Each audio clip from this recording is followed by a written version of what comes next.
WWE throughout their history have been prone to controversy. Certain matches and segments have led to the company offending a portion of their fanbase, and this in turn has resulted in the company getting into big trouble. Either WWE is reprimanded by their sponsors, or the network for either Raw or SmackDown are forced to question WWE on their antics. Join us now as Wrestlelamia looks at 10 moments that got WWE into big trouble. Be sure to subscribe and hit that notification bell for daily wrestling videos, and follow us on Facebook for exclusive lists. Number 10. Matt Striker's tasteless joke. On an episode of ECW TV in 2006, Matt Striker made a comment stating that the fans wouldn't catch him swimming with stingrays. This was controversial as Striker said this shortly after the passing of beloved figure Steve Irwin. Irwin was a hero to many who tragically died while swimming with stingrays. The backlash to Striker's comments was severe as Striker's comments received mainstream attention. WWE responded by issuing a statement and subsequent apology which read, "We at WWE apologize for the remark alluding to the death of Steve Irwin, which was made on ECW on Sci-Fi Tuesday night. The remark was in the least disrespectful to Mr. Irwin's fans and family." It was reported by several sources, including PW Insider, that McMahon approved of the tasteless comment. So what on earth were WWE thinking? Number 9. WWE fire Paul Heyman again. Even though Paul Heyman's methods are questionable at times, there's no denying that Heyman is one of the most intelligent and gifted minds in pro wrestling history. A number of years ago, Heyman was having a run as head writer of Raw. The Raw product at this time was receiving great reviews as Heyman, despite being micromanaged by Vince McMahon, was managing to create a compelling product that appealed to everyone. Then randomly out of the blue in 2020, Vince McMahon decided to fire Heyman. This decision naturally led to fans questioning why McMahon had yet again decided to let Heyman go, and fans weren't the only ones wondering this, as it was reported by Dave Meltzer in the Wrestling Observer newsletter that the USA Network, which was the home of Raw, were unhappy with the change. They mentioned, "I know USA Network was unhappy with the change, very unhappy by the way. I don't think that they were happy with the ratings, but they understood the ratings. They were told a long time ago that this was a rebuilding period and it was going to take time, and they understood that. The ratings were a lot higher, and then the pandemic came, and that's what really knocked it down the last 3 months. Number 8. The Lars Sullivan controversy. During Lars Sullivan's main roster run, past comments had surfaced in which Sullivan shared some rather sinister, racist and homophobic remarks. WWE were called upon the act, but they failed to do anything, and this led to WWE fans taking it upon themselves to email WWE sponsors to make them aware of Sullivan's comments. One fan would email the Mars Wrigley Confectionery Company, and the response highlighted how disgusted they were regarding the matter. We learned of Lars Sullivan's comments recently and share in your shock and disgust. As a values-based company, we find this behavior abhorrent and unacceptable. We have engaged the WWE to discuss the situation and seek to understand what actions they will take to swiftly address this matter. Number 7. The Abraham Washington scandal. Abraham Washington was mostly known for his run as a manager in WWE, but Washington's WWE run was overshadowed by his rather controversial firing. A few weeks before SummerSlam 2012, whilst Washington was managing Titus O'Neil, Washington, who had a live mic at ringside, would declare, "Titus O'Neil is like Kobe Bryant at a hotel in Colorado. He's unstoppable." Now this was a direct reference to the alleged incident between Bryant and a hotel employee back in 2003. WWE were forced to issue a statement on Washington's comments, and he would be released a number of days later. Whilst WWE and Washington did indeed receive criticism for his comments, there was a strong portion of the fan base who believed WWE overreacted. Interestingly, there was a trend of chanting Washington's name during Raw and SmackDown, and there were even reports of fans having their pro-Washington signs confiscated at 2012 SummerSlam. Number 6. Al Snow's action figure. One of the biggest scandals of the Attitude Era surprisingly revolved around an action figure. WWE would release an action figure for popular star Al Snow along with trusted sidekick Head. The figure received extensive criticism as there were people legitimately saying that Snow was carrying a decapitated head, and the figure wasn't remotely appropriate for children. The complaints grew and grew so much that Walmart in the United States decided to stop selling the figure altogether. Al Snow would reflect on this rather crazy story during an interview with NBC Sports Boston.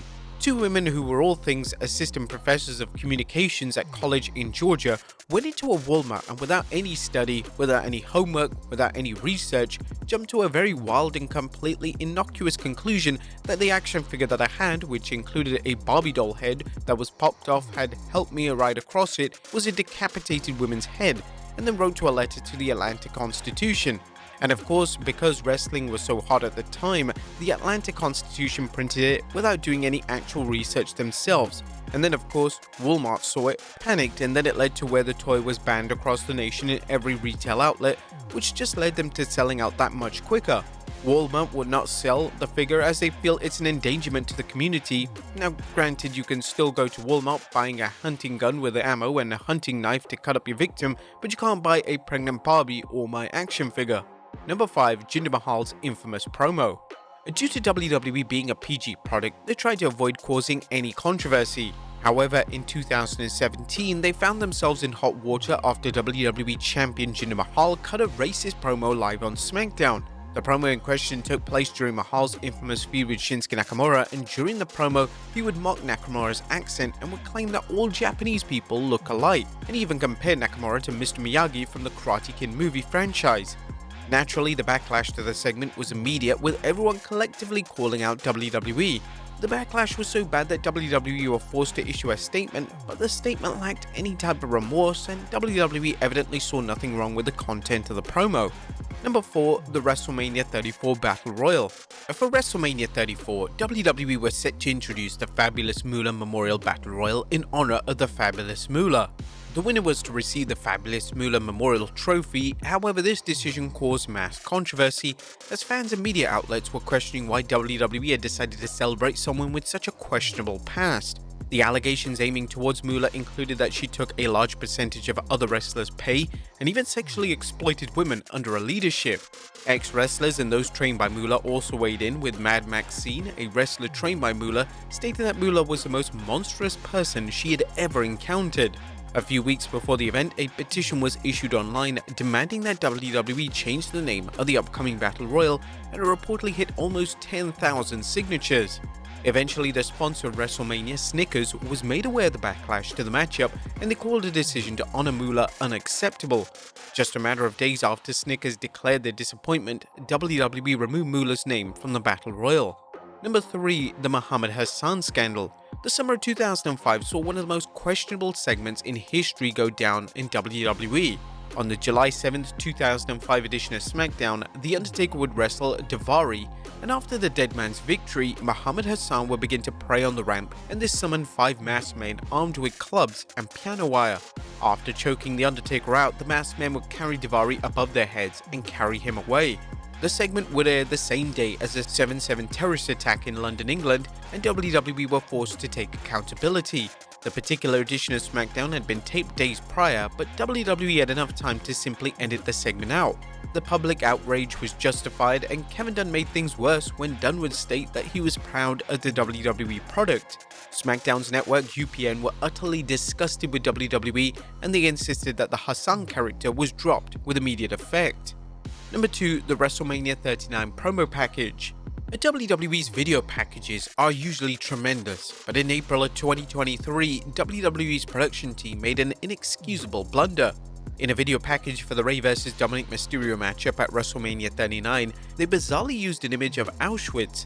Fans were quick to call out WWE for the promo package, as it wasn't before long that human rights groups saw the footage, and even the Auschwitz Memorial Twitter account, which has over 1.5 million followers, tweeted, "The fact that Auschwitz image was used to promote a WWE match is hard to call an editing mistake. Exploiting the site that became a symbol of enormous human tragedy is shameless and insults the memory of all victims of Auschwitz." In an official statement, WWE put the incident down to an error and stated that the imagery has been removed. "We had no knowledge of what was depicted. As soon as we learned, it was removed immediately. We apologize for this error." And number 1, Vince McMahon uses the N-word. When WWE cut ties with Hulk Hogan in 2015, WWE's questionable history with the N-word came into focus. Hogan was virtually erased from WWE for a period for making racist comments, but Vince McMahon had infamously used the N-word during a tasteless backstage segment in 2005, and the world wanted to know why WWE thought it was okay all those years ago to use the N-word. Footage of the 2005 segment of McMahon using the word went viral across all major social media platforms, and he had no choice but to have a spokesperson issue a statement which read, "Surely everyone would recognize the 2005 segment was an outlandish and satirical skit involving fictional characters similar to that of many scripted TV shows and movies." Well, there you have it folks, 10 moments that got WWE into big trouble. Be sure to leave your comments down below. I'll see you next time with some more wrestling content.